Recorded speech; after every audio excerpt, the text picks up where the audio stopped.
ప్రార్థన చేసుకుందామండి. అందరు తల్ల వంచినట్లయితే ప్రార్థన చేసుకుందాం. పరలోకమందున్న మా తండ్రి, మీ ఉన్నతమైన ఘనమైన శ్రేష్టమైన నామానికి మీ ప్రియకుమారుడు మా అందరికీ లోకరక్షకుడైన క్రీస్తు వారి పేరట కృతజ్ఞతాస్తుతులు చెల్లిస్తా ఉన్నాను తండ్రి. మా తండ్రివైన దేవ, ఎన్నో విలువైన సంగతులు తండ్రి నీ గ్రంథంలో నుంచి నీ పిల్లలకు వివరించటానికి సిద్ధపడుతుండగా సమయోచితమైన జ్ఞానాన్ని నాకు అనుగ్రహించండి. నీ పిల్లలు కేవలము వినేవారుగా ఉండి మోసపోక విత్తబడుతున్న మాటలో ఉన్న సత్యాన్ని గ్రహించటానికి ప్రతి ఒక్కరికి కూడా గ్రహింపగలిగినటువంటి మనసును అనుగ్రహించమని అడుగుచున్నాను. ఈ కూడిక ముగిసే వరకును కూడా తండ్రి ఎలాంటి అల్లరను ఆటంకమును లేకుండా మీరే మా అందరికీ తోడుగా ఉండి ఆదరించి నడిపించమని త్వరలో మా కొరకు రానయున్న మా ప్రభువును మీ ప్రియకుమారుడైన యేసుక్రీస్తు వారి పరిశుద్ధమైన నామములో ఈ ప్రార్థనా విన్నపములన్నీ కూడా అడిగి వేడుకొనుచున్నాను తండ్రి. ఆమెన్. క్రీస్తునందు చేరువచ్చినటువంటి ప్రియులైన దేవుని పిల్లలందరికీ ప్రభును రక్షకుడైన యేసుక్రీస్తు వారి నామములో నా ప్రత్యేకమైన వందనాలు తెలియజేస్తా ఉన్నా. అలాగే ఇంత మంచి సమయాన్ని మనకు అనుగ్రహించినటువంటి తండ్రి అయినటువంటి దేవునికి, ప్రభు అయిన క్రీస్తు వారి పేరట నా కృతజ్ఞతాస్తుతులు చెల్లిస్తూ ఉన్నాను. ప్రియులారా, ఈ సమయంలో ఒక ప్రాముఖ్యమైనటువంటి సంగతిని దేవుని గ్రంథంలో నుంచి మనం పరిశోధనతో తెలుసుకుందాం. నేడున్నటువంటి సమాజంలో నిత్యము దేవుని మాటలు వింటున్నటువంటి తన పిల్లలు, విశ్వాసులుగా పిలువబడుతున్నటువంటి క్రైస్తవులు పక్షపాత ధోరణి అనేది తన సంఘములో విశ్వాసులుగా పిలువబడుతున్నటువంటి వారిలో ఉండకూడదని దేవుడు తన గ్రంథంలో రాయించి నిత్యము తన సేవకుల ద్వారా ఈ సమాజానికి ప్రకటిస్తున్న లోకస్తుల వలె సంఘస్థులు ప్రవర్తించటం అనేది చాలా బాధాకరమైనటువంటి విధానంలో మనం కనపడతా ఉంది నేడు సంఘాల్లో. ఎందుకంటే లోకములో ఉన్నటువంటి వ్యక్తికి దేవుని జ్ఞానం ఉండదు కాబట్టి వారు పక్షపాత ధోరణితో వారు బ్రతుకుతూ ఉంటారు ఈ సమాజంలో. కానీ సంఘములో చేర్చబడిన వారు నిత్యము దేవుని మాటలు వింటున్నటువంటి వారిలో కూడా పక్షపాత ధోరణి ఈరోజు సంఘాలలో కనపడుతుందంటే నిజంగా వారిలో ఉన్నది దేవుని తత్వమా లేదా దయ్యపు తత్వమా ఒకసారి మనం ఆలోచించవలసినటువంటి అవసరం ఉంది. బైబిల్ గ్రంథంలో అపోస్తుడైన పౌలు గారు ఎఫెసీ సంఘానికి పత్రిక రాస్తూ విశ్వాస విషయాన్ని గూర్చి ఎలా ఉండాలో ఆయన మాట్లాడుతూ, విశ్వాసులంతా ఎలా ఉండాలో మాట్లాడుతూ ఏమని సంఘానికి తెలియపరుస్తున్నారు. ఎఫెసీలకు రాసిన పత్రిక 4వ అధ్యాయం 11వ వచనం చదవగలిగితే ప్రియమైన దేవుని వారలారా, మనమందరం అంటే ఎవరండి? లోకములో నుంచి సంఘములో చేర్చబడినటువంటి మనమందరం ఆయా కులాలలో నుంచి, ఆయా ప్రాంతాలలో నుంచి, ఆయా జాతులలో నుంచి వేరు చేయబడి లోకంలో నుంచి సంఘములోకి వచ్చేసాం. మనం సంఘములోకి వచ్చేసిన తర్వాత మనమందరం విశ్వాస విషయములో, దేవుని కుమారుని గూర్చిన జ్ఞాన విషయములోనూ ఎలా ఉండాలని చెబుతున్నాడు పౌలు గారు ఇక్కడ? ఏకత్వము పొంది, అంటే ఆయా ప్రాంతాలలో ఆయా జాతులకు చెందినటువంటి మనుషులంతా, ఇక్కడ ఒక కులమని కానీ, ఒక ప్రాంతమని కానీ, ఒక భాషని కానీ, సామాన్యుడి నుంచి సామంతుల వరకు మార్పు చెందినటువంటి వారు, మారు మనసు పొందినటువంటి వారు సంఘము లోకొచ్చేసిన తర్వాత ఇక్కడ క్యాస్ట్ ఫీలింగ్ చూపించకూడదు, నీకున్న పరపతిని చూపించకూడదు, నీకున్న హోదాను పట్టి మాట్లాడకూడదు. సంఘంలోకి వచ్చిన తర్వాత, విశ్వాసులుగా సంఘంలోకి వచ్చేసిన తర్వాత పక్షపాతం అనేది నువ్వు చూపించడానికి వీల్లేదు. విశ్వాసుల పట్ల పక్షపాతం, సేవకుల పట్ల పక్షపాతం, ఈ సంఘం ఆ సంఘం అంటే పక్షపాతం. ఎక్కడి నుంచి నేర్చుకుంది తత్వం అని అంటే ఇది లోకములో ఉన్నటువంటి లోకాధికారిలో ఉన్నటువంటి తత్వం. వాడి పేరే అపవాది. వాడి తత్వాన్ని కలిగి వాడిని అనుసరిస్తూ వాడి స్వభావంతో సమాజంలో బ్రతుకుతూ సంఘానికి వస్తూ పైకి మేము క్రైస్తవులమని చెప్పుకుంటున్నారు. పక్షపాతం అంటే దాని అర్థం ఏంటండి? ఒక పదాన్ని చూద్దాం, మీకు క్లారిటీ రావడం కోసం ఒక పదం చూపిస్తాను నేను. మత్తయి సువార్త పక్షపాతాన్ని గూర్చినటువంటి వ్యత్యాసం మీకు అర్థం కావాలి. మత్తయి సువార్త 5వ అధ్యాయం 45వ వచనంలో దేవుని పిల్లలమైనటువంటి మనలో కూడా ఎట్లాంటి తత్వం ఉండాలి? ఆయన అనగా దేవుడు చెడ్డవారి మీదను మంచివారి మీదను తన సూర్యుని ఉదయింపచేసి నీతిమంతుల మీదను అనీతిమంతుల మీదను వర్షము కురిపించుచున్నాడు. ఏమంటే నిజంగా దేవుడు పక్షపాత అయితే తన పిల్లల మీదే వర్షం కురిపించాలి కదా. దేవుడు పక్షపాత అయితే తన పిల్లలకి ఏమివ్వాలి? సూర్యుని ఇవ్వాలి. మరి తన పిల్లలు కాని వారికి కూడా వర్షాన్ని ఇస్తున్నాడు. తన పిల్లలు కాని వారికి కూడా దేవుడు మేలు చేస్తున్నాడు. మరి దేవునిలో మనకు కనపడుతుందా ఈ పక్షపాతం? కానీ నేడు సంఘాలలో కనపడుతుంది.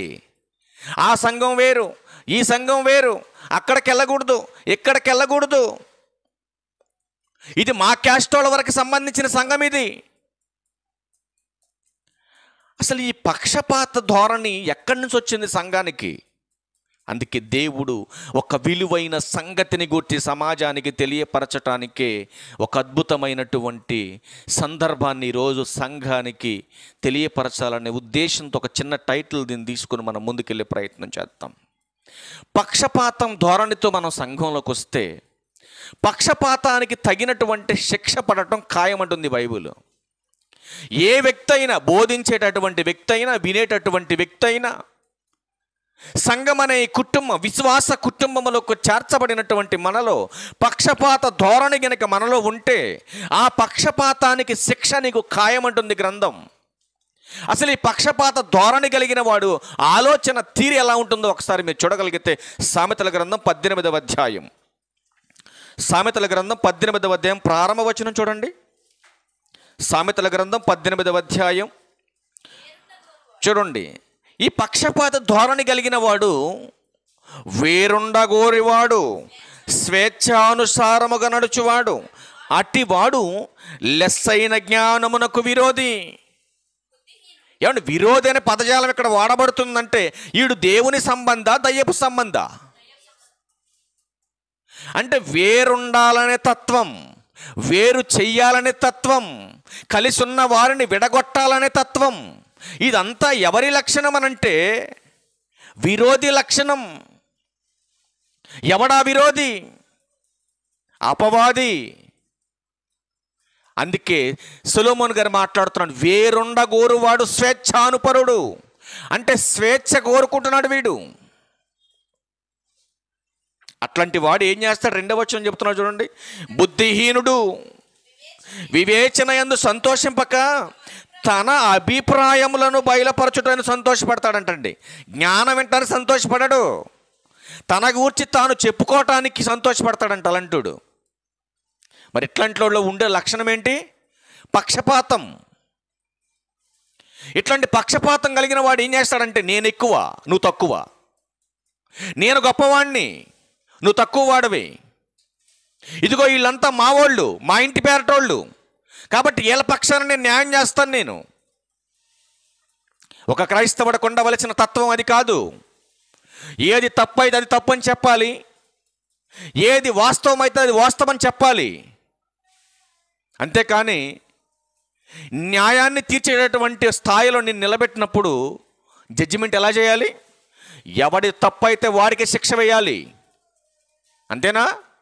అంతేగాని ఈడు మా కులం వాడండి, ఈడు మా క్యాస్ట్ వాడండి, ఈడు మా సంఘస్థుడండి, ఈడు మా ఇంటి పేరటోడండి, పక్షపాతాన్ని చూపించి తప్పు చేసిన వాడి పక్షాన నిలబడి వాడే న్యాయవంతుడు, నీతిమంతుడని నువ్వు జడ్జిమెంట్ ఇస్తే నువ్వు న్యాయం చేసినట్ట, పక్షపాతం చూపించినట్ట?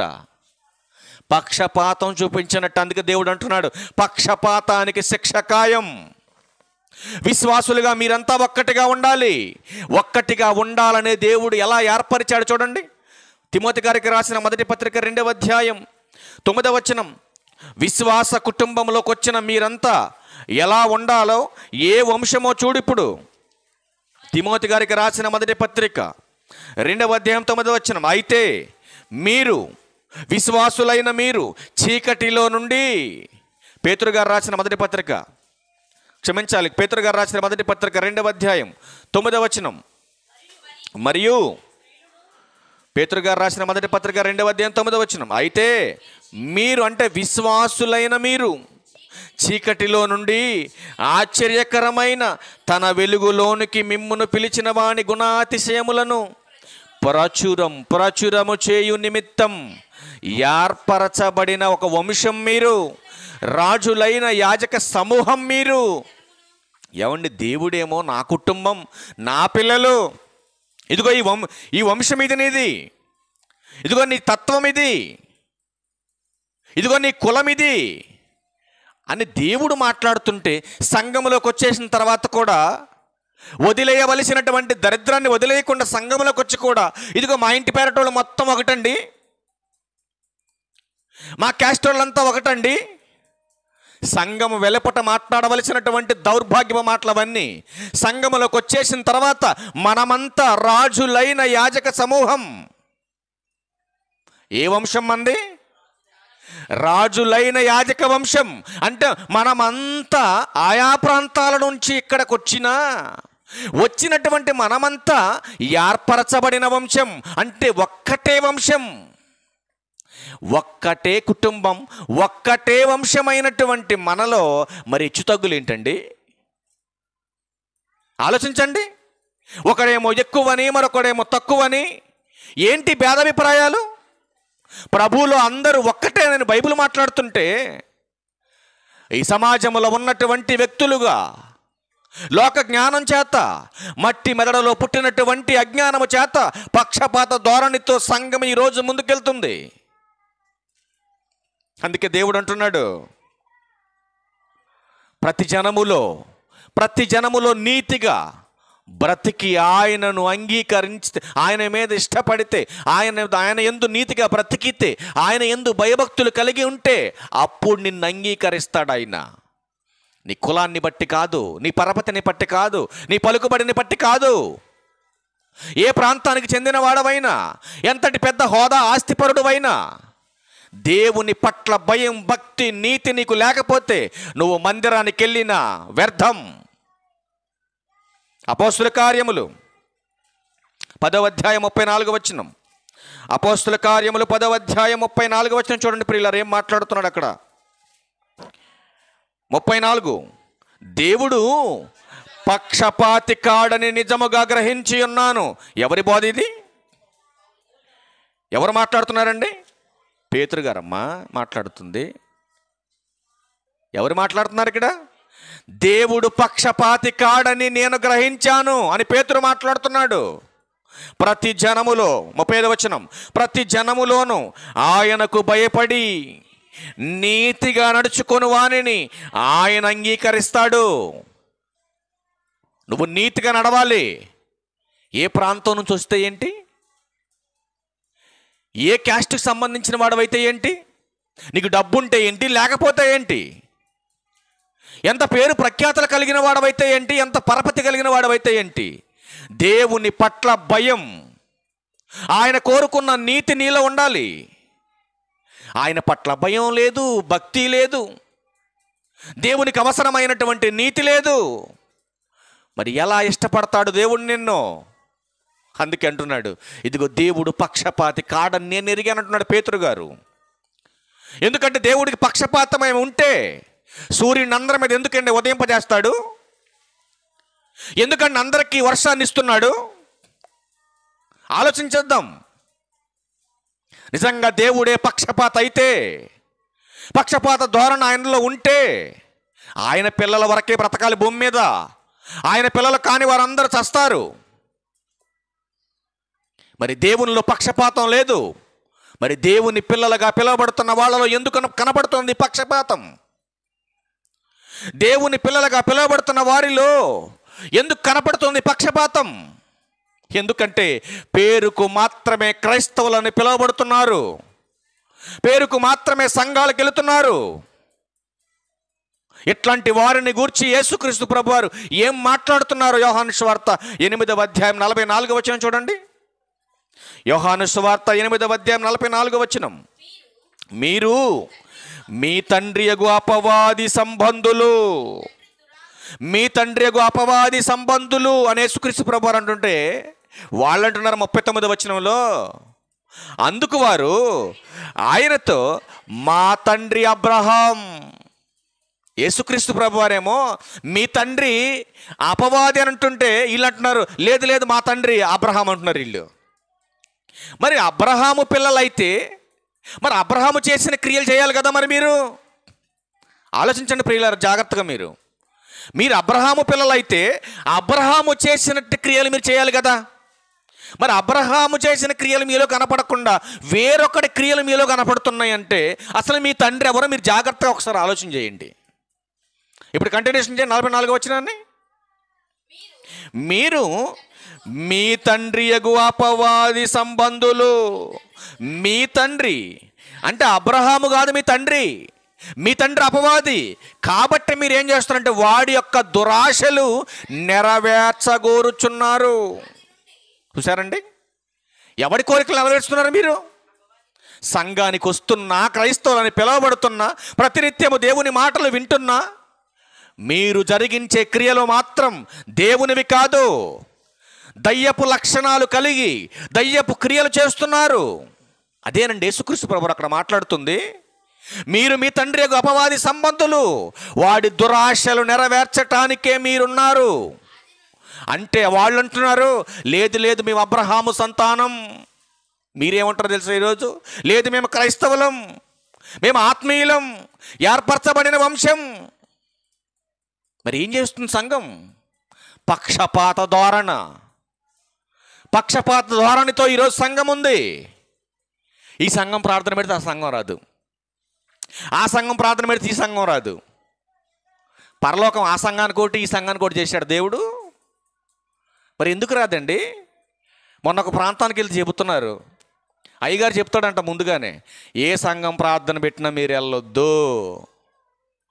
ఎవరు చెప్పాడు నీకు వెళ్ళొద్దని? బైబిల్లో రాయబడి ఉంది, ఒక్క రెఫరెన్స్ చూపించు. అంటే మానవ సిద్ధాంతపరమైనటువంటి కథలు, మతపరమైనటువంటి ఆచార సాంప్రదాయాలతో సంఘాన్ని కట్టిపడేస్తున్నాడు సేవకుడు ఈరోజు. కానీ దేవుని ఆలోచన అర్థం కాలేదండి ఆ సేవకుడికి. సంఘములోకి చేర్చబడినటువంటి వాడు, రక్షణలోకి వచ్చినటువంటి వారు సత్యమును గూర్చి అనుభవ జ్ఞానం నేర్చుకోవాలని మాట్లాడుతుంది గ్రంథం. కానీ మీరు నేర్పరో, నేర్పించేవారు వస్తే నేర్చుకోవటానికి పంపించరు. ఆలోచించండి ప్రియులారా. మరి దేవుని యొక్క బాధ, ఆయన ఆవేదన ఈరోజు అర్థమైందా ఈ సమాజానికి? అర్థమయ్యేలా బోధిస్తున్నారా సేవకులు ఈరోజు?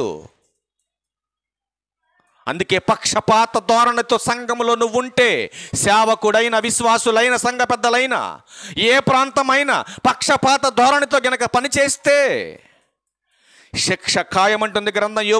యాకోబు గారు రాసిన పత్రిక 2వ అధ్యాయం 9వ వచనం చూడండి. యాకోబు గారు రాసిన పత్రిక 2వ అధ్యాయం 9వ వచనం చూడండి ప్రియులారా. మీరు పక్షపాతము గలవారైతే ధర్మశాస్త్రము వలన అపరాధులని తీర్చబడి పాపము చేయవారగుదురు. అంటే పక్షపాత ధోరణ గనక మనలో ఉంటే ధర్మశాస్త్రం ప్రకారం మనం పాపం చేసినట్టే. పాపం చేసిన వాడికి ప్రార్థనా మందిరంలో పనేంటి మీరు చెప్పండి? పక్షపాతం కలిగిన వాడికి పనేంటి ఇక్కడ? పక్షపాతం కలిగిన వాడు సమాజంలో ఉండాలి.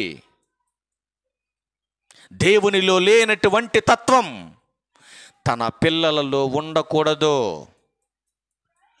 దేవునికి పక్షపాతం లేదు, మరి తన పిల్లలుగా పిలువబడుతున్న మీలో ఎందుకుంది ఆ తత్వం? మరొక మాట చూస్తారా? మరొక మాట, ఇదే యాకోబు గారు రాసిన పత్రిక 2వ అధ్యాయం 2 నుంచి చూడండి. ఎలాగనగా బంగారు ఉంగరము పెట్టుకొని ప్రశస్త వస్త్రములు ధరించుకొనిన ఒకడు మీ సమాజ మందిరంలోకి వచ్చినప్పుడు మురికి బట్టలు కట్టుకొనిన దరిద్రుడును లోపలికి వచ్చిన ఎడల, ఒక్క నిమిషం అక్కడ ఆగుదాం. ఒక అతనేమో మంచి బట్టలు వేసుకున్నాడు, ఒంటి నిండా బంగారం పెట్టుకున్నాడు, మందిరంలోకి వచ్చాడు. మరొకడు మురికి బట్టలు వేసుకొని వచ్చాడు. ఇప్పుడు వీళ్ళిద్దరిలో ఎవరికి విలువిస్తుంది సంఘం? చెప్పాలి జాగ్రత్తగా. అంటే మురికి బట్టలు వేసుకున్నవాడు విశ్వాసేనా? ప్రశస్తమైన వస్త్రాలు వేసుకున్నవాడు విశ్వాసేనా? అంటే మందిరములోకి చేర్చబడిన వారు, ఏర్పరచబడినటువంటి రాజులైన సమూహముగా కూడబడినటువంటి సంఘములో ఎలాంటి బట్టలు వేసుకున్నా, ఎలాంటి ఆభరణాలు వేసుకొని వచ్చినా వీళ్ళంతా విశ్వాసులేనా? వేరువేరోళ్ళ? విశ్వాసులేనండి. అంటే ఇక్కడ ఒకడు ఎక్కువని ఒకడు తక్కువనే భావన ఆత్మీయ కుటుంబంలో ఉండకూడదనే భావనతో మాట్లాడుతూ ఇక్కడ విశ్వాసంలో ఉండకూడనటువంటి ఒక లక్షణం గురించి మాట్లాడుతున్నాడు. ఒక వ్యక్తి ప్రశస్తమైన వస్త్రాలు వేసుకొని వచ్చాడు, మరొక వ్యక్తి మురికి బట్టలు వేసుకొని వచ్చాడు. వీళ్ళిద్దరిలో ఎక్కువ ప్రాధాన్యత ఎవరికి ఇస్తుంది ఈరోజు సంఘం? ప్రశస్తమైన వస్త్రాలు కట్టుకున్న వాడికే సీటిస్తుంది. ఎందుకో? పక్షపాత ధోరణ, పక్షపాతంతో సంఘం ఉంది. అందుకే దేవుడు అంటున్నాడు, ఏం మాట్లాడుతుంది చూడండి. మీరంటే ఏర్పరచబడిన వారు, విశ్వాసులైన మీరు ప్రశస్త వస్త్రములు ధరించుకొనిన వారిని చూచి సన్మానించి నీవిక్కడ మంచి స్థలమందు కూర్చుండమని చెప్పి ఆ దరిద్రునితో నీవిక్కడ నిలువు. ఏంటండి ఇది? ఆ మంచి బట్టలు వేసుకున్నోడికేమో సీట్ ఇచ్చారు, సన్మానించారు. మురికి బట్టలు వేసుకున్నోడిని మాత్రం కూర్చోమని కూడా చెప్పట్లేదు. మరి ఏం చేయమంటున్నారు? నువ్వు అక్కడ నిలబడి నువ్వు వెళ్ళి. ఎందుకండి అక్కడ నుంచోమన్నారు వాడిని? పక్షపాతం, సమానతత్వం లేదు మనుషుల్లో. అందుకే దేవుడు అంటున్నాడు చూడండి, లేక ఇక్కడ నా పాదపీఠమునకు దిగువన కూర్చుండమని చెప్పిన ఎడల మీ మనసులో చూడండి ఏముందో చెప్తున్నాడు దేవుడు. మీ మనసులలో భేదములు పెట్టుకొని మీరు దురాలోచనతో విమర్శ చేసిన వారగుదురు కారా? నా ప్రియ సహోదరులారా, ఆలకించండి. ఈ లోక విషయములో దరిద్రులైన వారిని విశ్వాసమందు భాగ్యవంతులుగాను, తన్ను ప్రేమించు వారికి తాను వాగ్దానము చేసిన రాజ్యమునకు వారసులుగాను ఉండుటకు దేవుడు ఏర్పరచుకొనలేదా? ఒకడెక్కువేంటి, ఒకడు తక్కువేంటి? అందరిని దేవుడే ఏర్పరచుకున్న తర్వాత చాలామందిని కొన్నిసార్లు చూశానండి, కులానికి ఒక సంఘం అయిపోయిందండి. ఈరోజు మా కులం వాళ్ళ వరకు సంఘంలో ఉండాలంట. సంఘ కాపరి కూడా వాళ్ళ కులానికి సంబంధించిన సంఘ కాపరి అయితేనే వాళ్ళు ఇన్విటేషన్ ఇస్తారంటే కొన్ని సంఘాల్లో. అంటే వాళ్ళకి బైబుల్ అర్థం కాలేదు. నీ కులం వాడికి ఒక పరలోకం, వేరే కులం వాడికి ఒక పరలోకం పెట్టల దేవుడు. కులం అనే గజ్జి శరీరానికి ఉంది కానీ లోపల ఉన్నటువంటి ఆత్మక కులం లేదు.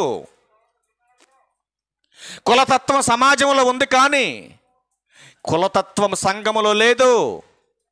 నువ్వు బయటకు వెళ్ళిన తర్వాత ఈ దేహానికి ఐడెంటిటీ అది, కానీ సంఘములోకి వచ్చిన తర్వాత మనందరిది ఒక్కటే కులం,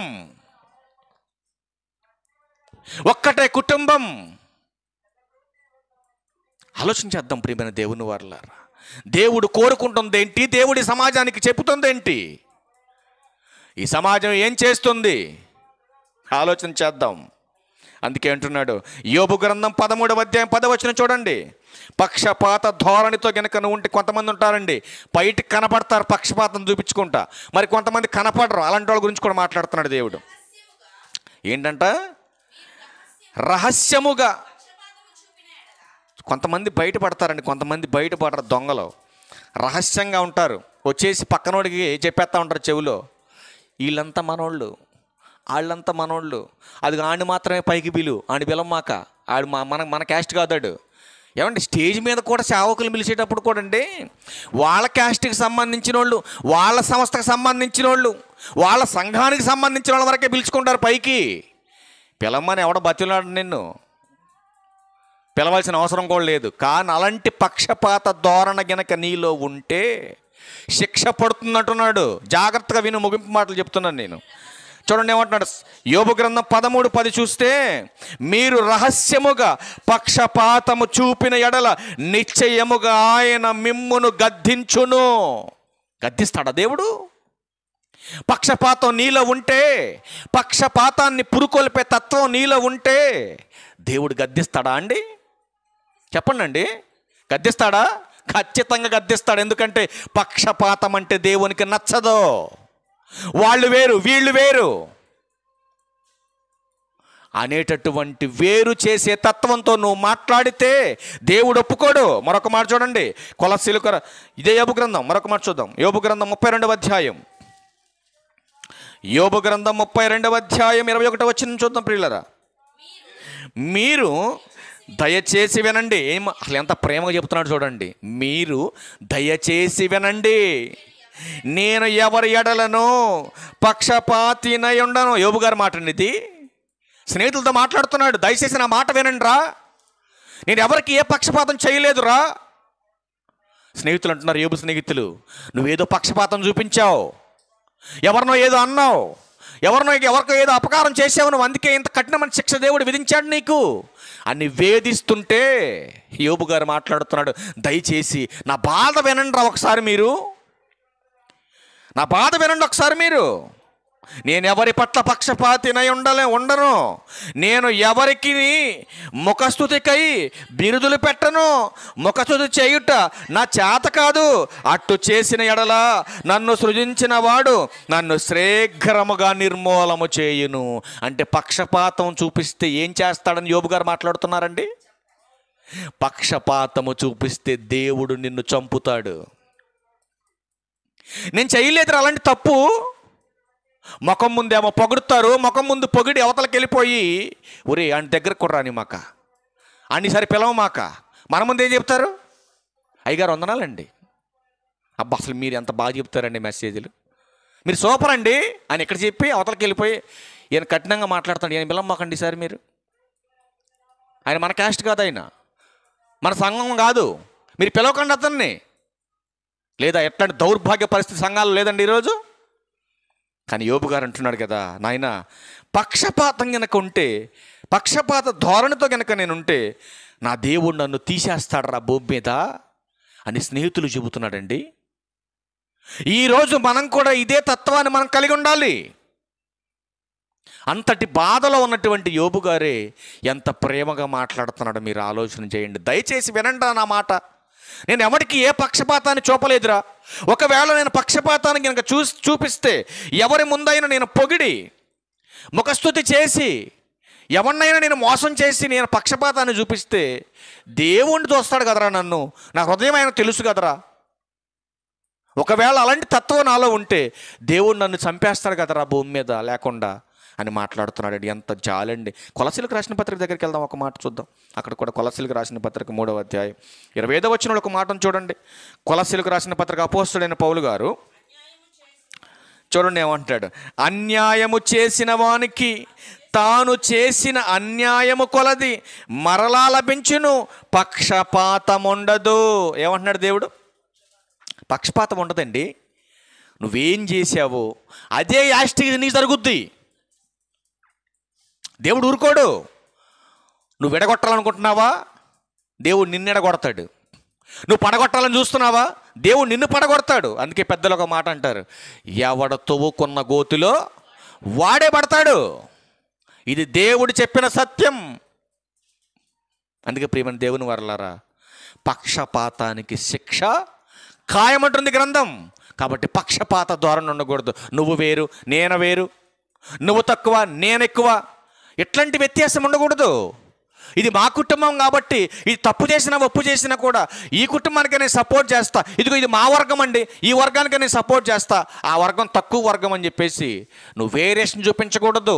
సంఘం అనే కుటుంబంలోకి వచ్చేసిన తర్వాత మనమంతా విశ్వాస విషయంలో క్రీస్తును పోలి మనం నడుచుకోవాలి. ఏమంటే యేసుక్రీస్తు ప్రభువారు ఎక్కడైనా పక్షపాతాన్ని చూపించాడు భూమి మీద? శాస్త్రులైన పరిసయ్యులైన సుంకరులైన ఎవరైనా అందరినీ ఒక్కటే భావనతో ప్రేమించాడు ఆయన, ఒక్కటే తత్వాన్ని చూపించాడు, ఒకే ఆలోచన భావనను చూపించాడు ఆయన, అందరికీ ఒక్కటే వేను చూపించాడు ఆయన. మరి ఈరోజు ఏంటంటే సంఘాల్లో ఎలా ఉంది? చివరికి ఒక్క మాట చూసి మనం క్లోజ్ చేద్దాం. గలతీయులకు రాసిన పత్రిక 6వ అధ్యాయం 7వ వచనం చూడండి ఒకసారి. ఏమంటున్నారు అక్కడ? గలతీయులకు రాసిన పత్రిక 6వ అధ్యాయం 7వ వచనం, మోసపోకుడి, దేవుడు వెక్కిరింపబడడు, మనుష్యుడు ఏమి విత్తునో, అంతే కదండి, నువ్వేం చేస్తే అదే నీ నెత్తి మీదకి వచ్చి పడుతుంది. నువ్వేమిత్తావో అదే కోస్తావు. ఒరిగింజ నాటావనుకోండి ఒరే కోస్తావు, మొక్కజొన్న నాటావనుకో మొక్కజొన్నే కోస్తావు, అంతేనా? పత్తి నాటావనుకో పత్తే కోస్తావు, అంతే కదండి. క్లారిటీ చేస్తుంది బైబుల్. ఒకవేళ నువ్వు మోసం చేసావనుకో ఎవరినైనా, నువ్వు మోసపోతావు అంటున్నట్టు.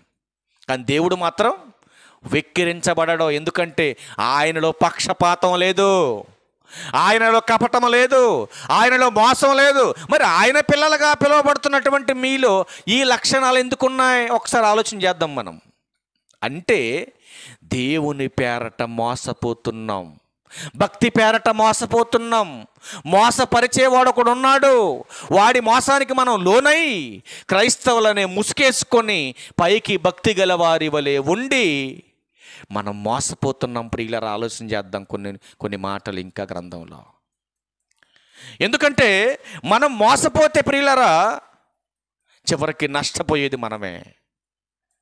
అందుకే ఒక్క మాట చూడండి, మలాకీ గ్రంథం 2వ అధ్యాయం 9వ వచనం చూద్దాం ప్రియులారా. చివరిగా మలాకీ గ్రంథం 2వ అధ్యాయం 9వ వచనం, నా మార్గములను అనుసరింపక ధర్మశాస్త్రమును బట్టి విమర్శించుటలో మీరు పక్షపాతులు గనుక జనులందరి దృష్టికి మిమ్మును తృణీకరింపదగిన వారిని గాను నీచులుగాను చేసి ఉన్నానని సైన్యములకు అధిపతియగు యెహోవా సెలవిస్తున్నాడు. చూసారండి, పక్షపాతన ధోరణిగా నీలో ఉంటే దేవుడు ఎలా ఎంచుతున్నాడు? నిన్ను నీచుడుగా ఎంచుతున్నారు. నువ్వు నీచుడు అంటున్నాడు దేవుడు. పక్షపాత ధోరణి గనక మనలో ఉంటే శిక్ష ఖాయమంటున్నాడు దేవుడు. కాబట్టి ప్రియమైన దేవుని వారలారా, పక్షపాత ధోరణి మనలో ఉండకూడదని బైబిల్ చెప్తా ఉంది. ఒకవేళ ఉంటే శిక్షని బైబిల్ హెచ్చరిస్తూ ఉంది. కాబట్టి శిక్షించబడటానికి మీరు పక్షపాతం కలిగి ఉండకూడదని దేవుడు కోరుతున్నటువంటి తత్వం మీలో ఉండాలని ప్రభు పేరట మీకు మనవి చేస్తూ ఇన్న మాటలు ముగిస్తా ఉన్న అందరికీ వందనాలు. Thank you.